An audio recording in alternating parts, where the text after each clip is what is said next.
മാണിക്കച്ചിറകുള്ള മാറത്തു കോരിയുള്ള വായാടി പക്ഷിക്കൂട്ടം വന്നുപോയി.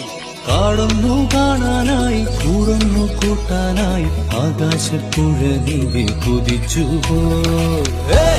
കണ്ടു മലനിര